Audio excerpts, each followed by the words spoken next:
내 손으로 정리한 한국의 역사 6.25 전쟁의 전개 과정과 사람들이 겪은 어려움을 알아보겠습니다. 학습 목표 맨 위에 적어주세요. 6.25 전쟁의 전개 과정과 사람들이 겪은 어려움을 알아봅시다. 자, 오늘 6.25 전쟁에 대해서 배워보았는데 그 6.25 전쟁을 총 4단계로 나누어서 정리를 해볼 거예요. 그래서 스케치북 가운데에 한반도를 4개를 작게 이렇게 그려주길 바랍니다. 선생님과 함께하는 5학년 역사 수업이 벌써 마지막 수업이 되었네요. 그동안 선생님이랑 같이 열심히 해준 친구들이라면 이렇게 한반도 4개 그리는 것쯤은 굉장히 쉬워지지 않았을까 선생님 기대를 해봅니다. 오늘까지 같이 들어주는 친구들 정말 미리 말할게요. 수고 너무 많았어요. 자, 첫 번째 단계는요. 북한의 남쪽으로 침략을 했다는 거예요. 그래서 그 과정을 정리를 해볼 것이고, 두 번째는 국군, 우리나라 군대와 국제연합군의 반격에 대해서 정리를 해보겠습니다. 그리고 세 번째는 중국군의 개입을 설명할 것이고요. 그리고 마지막 지도에서는 전선이 고착화되고 그대로 굳어서 남아있게 되고 휴전이 어떻게 진행되었는지를 정리를 해보겠습니다. 과정을 차례대로 차근차근 번호를 매겨줄게요. 첫 번째, 1950년 6월 25일 새벽이었어요. 북한군이 38선을 넘어서 선제 공격을 감행하게 됩니다.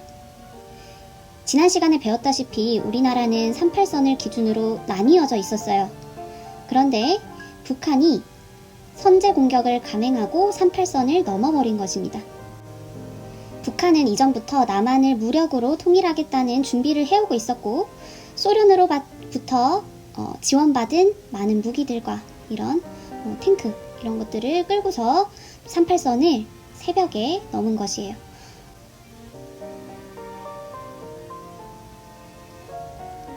자, 이렇게 38선을 기준으로 보았을 때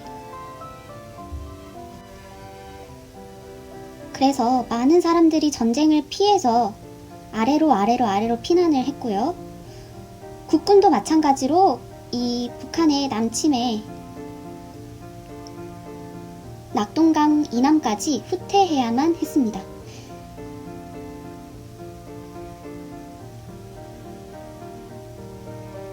자, 그래서 두 번째 단계입니다. 국군은 낙동강은 지금의 경상북도 즈음에 이렇게 위치해 있는 강인데요. 그 아래에 갇히게 된 것이에요. 자, 이때 지난 시간에 배웠던 유엔이 등장합니다. 유엔은 2차 세계대전 이후에 세계의 평화를 위해서 여러 나라들이 모인 국제기구라고 설명했었어요.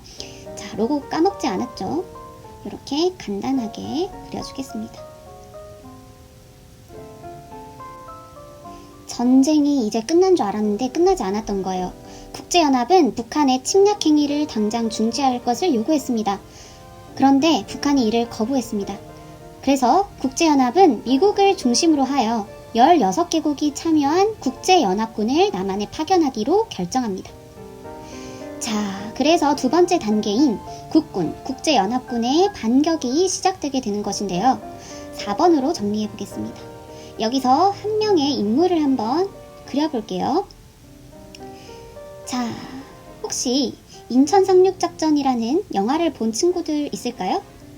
거기에 보면 메가더 장군이라는 유명한 인물이 등장합니다.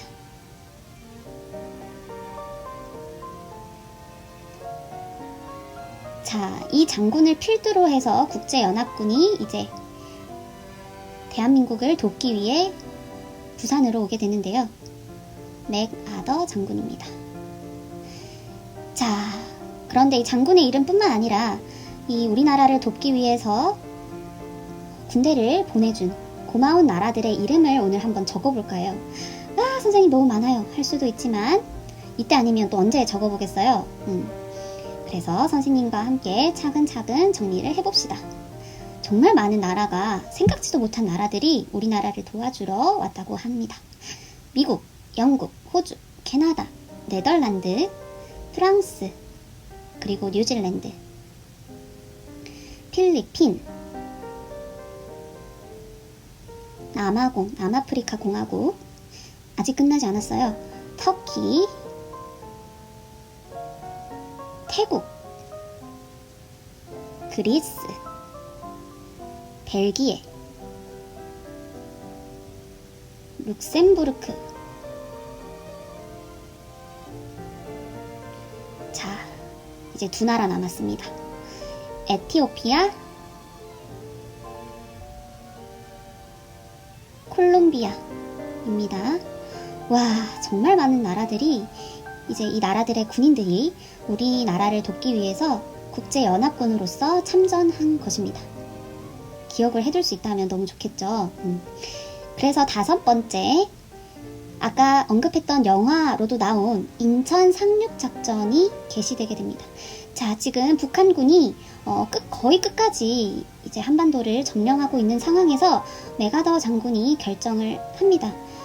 부산에서 인천으로 이제 배를 타고 가서 인천에 상륙을 해서 수도인 서울을 탈환하고 아래에서 빠르게 밀고 올라가는 전략을 세운 것이에요. 그런데 이 작전이 정말 성공적으로 진행이 되었고,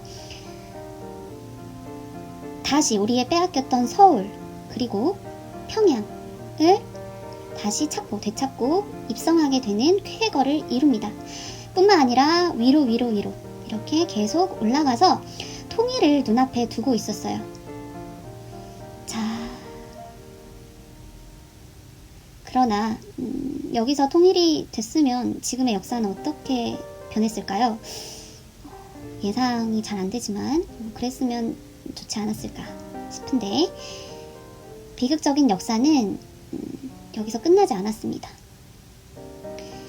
자, 북한과 국경을 맞닿아 있는 중국이 문제였어요. 자, 중국을 위해 한번 정리를 해볼게요. 중국이라는 나라는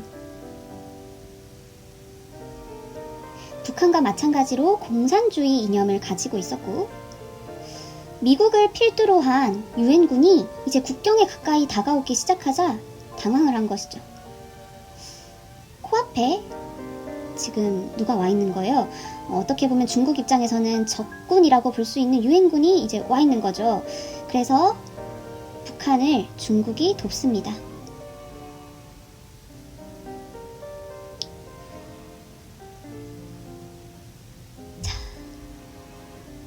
그래서 세 번째 단계에 돌입하게 되는 것이에요. 중국군의 개입입니다.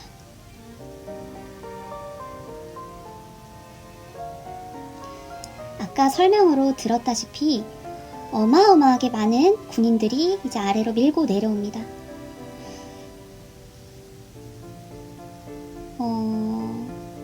그렇게 많은 사람 앞에 장사가 있었을까요? 그렇게 군사가 많이 밀려 내려오니까 통일을 눈앞에 두고 있었던 국군과 유엔 연합군은 다시 아래로 밀려 내려오게 됩니다. 이 과정에서 너무나 많은 사람들이 죽거나 다치게 되었고, 우리 아까 영상으로도 봤었죠. 그래서 다시 전쟁은 끝나지 않고 굉장히 심각한 상황으로 전개되게 됩니다. 서울이 다시 재함락되고 위까지 올라갔던 사람들이 흥남에서 철수를 하고, 그래서 이 전쟁의 모습은 38도선을 중심으로 굉장히 치열한 전투가 많이 벌어지게 됩니다.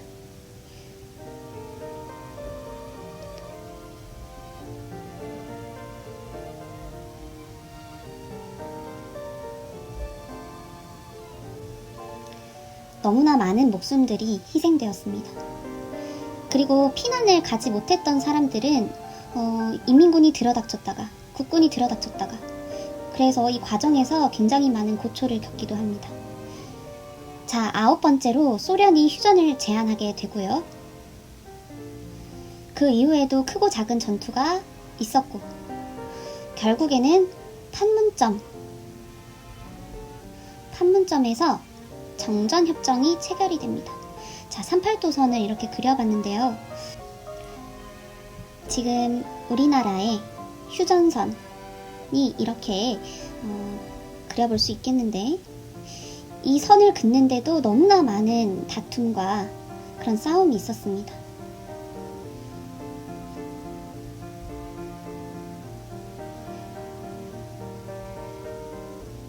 그래서 전쟁을 잠시 정지하는 그런 협정을 맺게 되고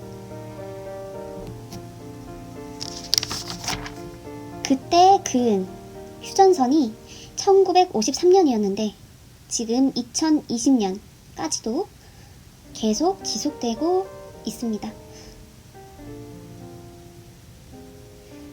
이 정전협정 이후에 스위스에서 회의를 열어서 어떻게든 이 한반도 문제를 해결하려고 했지만 하지 못했어요. 그래서 우리나라는 전 세계의 유일한 분단 국가로 남아있게 된 것입니다. 6.25 전쟁이 남긴 것은 무엇일까요? 온통 상처뿐입니다. 너무나 많은 군인들 그리고 민간인들이 이 전쟁 속에서 죽거나 다치게 됩니다.